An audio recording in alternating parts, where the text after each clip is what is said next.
අත්පය සෝදාගෙන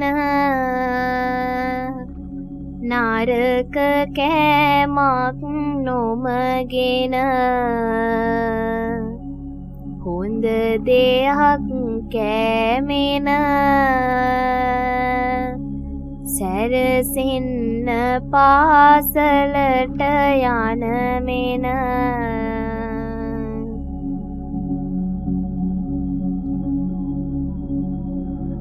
අත්පා සෝදගෙන නරක ආහාරයන් ගැනීමෙන් වැළකී හොඳ දෙයක් කෑමට ගෙන පාසලට යාම සඳහා සූදානම් වන්න.